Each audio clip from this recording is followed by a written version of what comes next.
Ummata waanan arge ka'e kana argitaniittu wallaahi viidiyoo tokko argee waan garaa nama nyaatu. Way way way way way way way way way. Yaa Rabbii yaa Rabbii yaa Rabbii yaa Rabbii yaa Rabbii owwana fatiyaan akkamitti jirti. Warra Yaman kana maaluman jedhaan wallaahi balaadhuma maaliititti bu'e. Balaadhuma maaliitiin jedhe kana gaaraa gadi tarja'e. Assalamu alaikum warahmatullahi wabarakatuh. Ashama harka fuune warra namoota biraas akkam jirtu fayyaa keessanii nagaa keessanii jajjabaattu. Baga jiraattan bakkuma jirtan maratti rabbiin fayyaa nagaa isin godhu hawwalli nagaadha. Namni nagaa fayyaa qabu bakka yaades gahuu hin danda'a jechuudha. Rabbiin balaa namarra nama haqa. Rabbiin nama isinitti rabbiin hin ajajin wallaahi bineensa ofirraa eegdu xalaata diina keessan kan beekamee jiru ofirraa eegdu garuu kan isin fakkaataa isin nyaatu ofirraan beektanuu kan isin immoo waa kooti jettanuu tu isin nyaataa jechuudha. Amma baahir kana wajjin guddannesi ijoollee biyya tokkoosii jedhee mana isaa dhaqee ture. Yeroo mana isaa dhaqu immoo namichi kunii fi inni mana baahir mana isaa dhaqe kunii birraa orooti mamaan waan jarri itti godhaa turan argitanitti jedhee yaada. Harka wal keessa naqatanii qabanii jechuudha. Rabbi baase gaafas hadhammoo jechuudha. Bakka inni mana kireeffatee sanduuqamu maal jedhama Yaman sanatti. Bakka sanatti nama jala ergee jechuudha namichi kun. Nama jala ergee of wallaalchisee lilma waraanee jedhaara. Nama jala ergee bakka inni jirutti bakka inni rafaarutti fuudhanii kaan natti fakkaata. Viidiyoo kana waliin daawwannee adeemnu guys. Wallaahi waan garaa nama nyaatu wallaahi reefin argaara wallaahi sa'aatiin gadhiifames hin beekuun amma dhiyeenya gadhiifame natti fakkaata. Wayyoo yaa baay'een rabbiin nagaamsi haa baasu. Gaara sana keessaa iyyuu rabbiin baase si galche. Sila andaraartuun nuti sun wallaahi beekaa siyaasaan dhuftee nama jaalalaan jaalladhe si jaalladhe jettee dhuftee siyaasaan si galtee si galaafatte amma kuni maallaqaan bitamee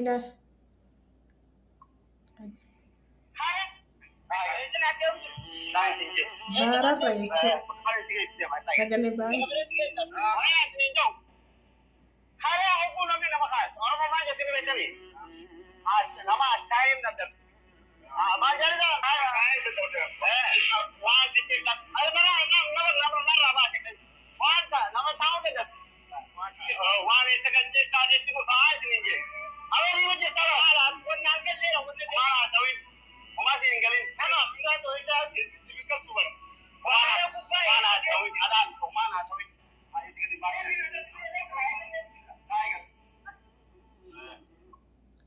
Wallaahi hordoftootaa fi kabajamtoota koo laaluun dadhabe. Ay baay'ee wallaahi nyaatame jechuudha. Baara sanarra eessa geessaadhaan guys. Sanuu dawwaqsiisanii wallaalchisanii jechuudha. Eessa nageessitan utuu inni jedhu. Wallaahi bakka inni rafutti dhaqanii jechuudha walitti nammanii waan ta'etti godhanii achii gadi fuudhanii baara kanarra deemaarani malee wallaahi baay'eerotu beeku jara sana hunda si lafattara.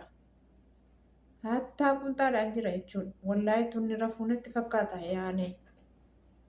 Tunni rafuu tunni mana isaa keessa jiru natti fakkaata. Wallaahi amma Fatiyaan maaluma taateen jedheen anuu baay'ee tokko rifadhe bakka yaanii akka duraan yeroo jalqabaa Maqayii fi Najjaash san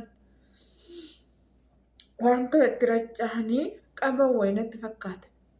Mucichi namtichi simaara lilmee direetan qabee namatti erge jedha.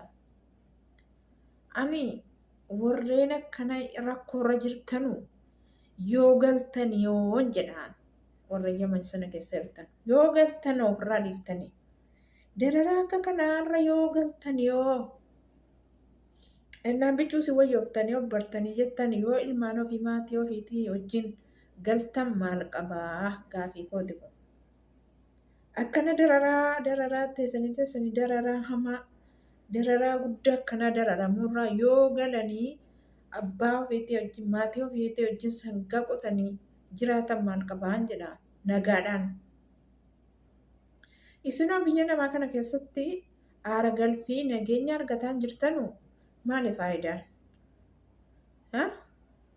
Faayidaan isaa maanni? Bu'aan isaa maanni? Bu'aan isaa bakka kunoo yeroo al tokko bicuusii ishoo jedhame gar tokkoon dhufee baay'ee kanatti immoo marraa meeqa deebi'e jechuudha wanta akkana.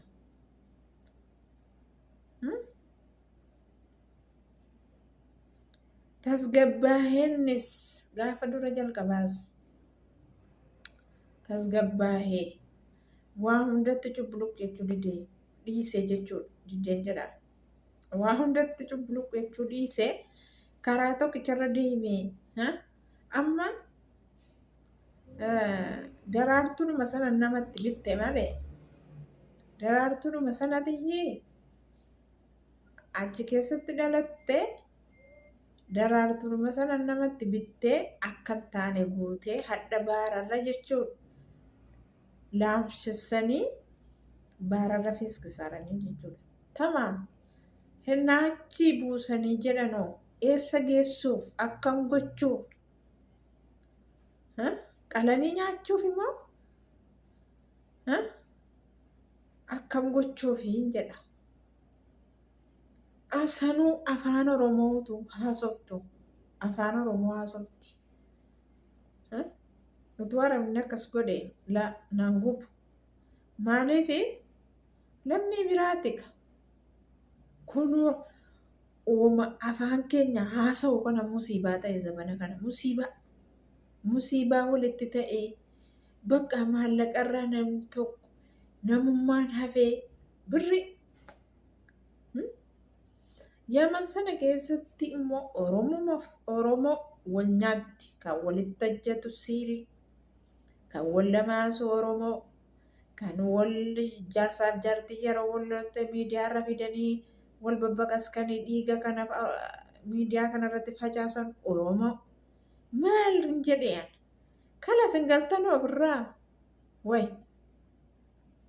ergisiniin taane ergii yeroo harii mashaqqaa qofa ta'e maaluma isinii faayidaansa maaluma argattaniin jedhama moo achitti hodhamtan achitti Yaman sana keessatti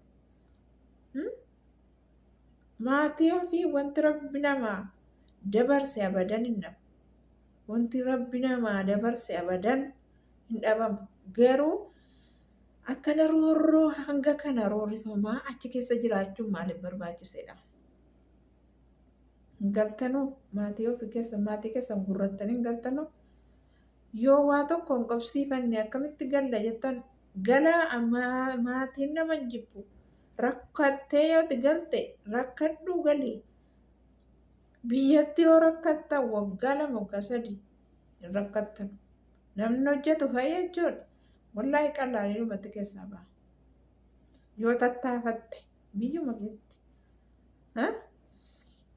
galgalaaf ganama roorroo keessummeessurraa biyya ofiitti yoo galanii wallaahi rakkoon hin jiraatinii malee rakkoon dhibnaan akka gaarii hojjette jiraatta. Maal biyyi namaa silas biyya namaa keessatti nafamu biyya namaa keessaa hin magalamu garuu keessan immoo roorroon akkas isaa siriidhaan wal lamaaf dama baay'ee kana eessa geessuuf hin jedhama. Yaa Oromoo du'aa godhaafi wallaahi. Du'aa godhaafi hundi keessanuu du'aa godhaafi. Bakka baahir qabamee jira jechuudha. Akkuma an arge kana hundi keessan argitanittudha yaada. Namichi falfalaan sun qabee isaayyuu baararraa sifachi bakka ceesifateera bakka inni geessaaru allawaaleen rabbitu beekaa jechuudha. Wayii uummanni maaliif akka nagaraa walitti jabaata gaa'is? Wallaahi maaliif akka nagaraa walitti jabaata? Sanuu dawwaqsiisee waan hin taaneen siiriitti hojjetee lilmee waraanee isaayyuu of keessaa balaqqama. Achitti si haa waraanu malee rabbiin lilmeenni kan rabbii immoo si haa waraanu si namichaa. Kanaaf akkasii wallaahi waanan jedhus na wallaalee waanan dubbadhus na wallaalee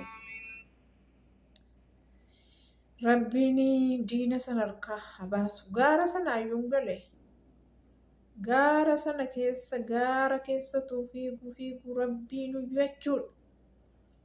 Bakka lana du'a malee jedhee tabsaa kutatee bakka bishaan hin jiru midhaan hin jiru jedhee gaara suudii moo garaa maaloo sana keessaa rabbiyyuu nagaan gad deebisee ilmaan isaa keessa jiraachisaa ture. Rabbiin inni gaafasiisi ammas jara kan harkaa hinuma baasaa du'aa godhaa fi bakka jirtan maratti isiniin jedha. Rabbiin danda'aadha wallaahi. Baay'ee tokko rifadha.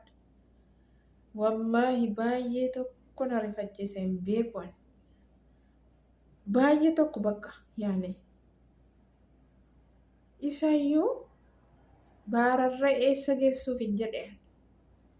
Asirraa ganda darbee sana geessita ilmaan koo dhiisee jedha wallaahi anaasaa wallaahi.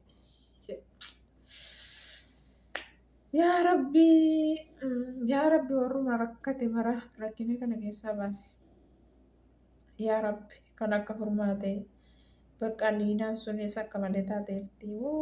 Yaa Rabbi wallaahi Oromoon Yaman sana keessa jirtu silaa qubaan kan lakkaa'amtu qofa nageenya qabdi. Kaanumaan nageenya qabaayu hariinuu baxabbatamaa dhawu. Akkasiniin jedhaa du'aa godhaa fi warreen viidiyoo kana argitan hundi keessanuu sheer godhaa laayikii godhaati baayiriif du'aa godhaa fatiyaadha immoo abshii jedhaati akka rabbiin baasee nagaarumaan ilmaan isaatti deebisutti du'aa godhaa fi gaa'is akkasiniin jedhaa waan na wajjiniin turtaniif galatoomaa laayikii sheerii sabiskiraabii gochuun immoo hin dagatinaa. Wala jajjabeeffannuu isiniin jedha gaa'is amma viidiyoo biraatiin walitti deebinu turtii gaarii bam.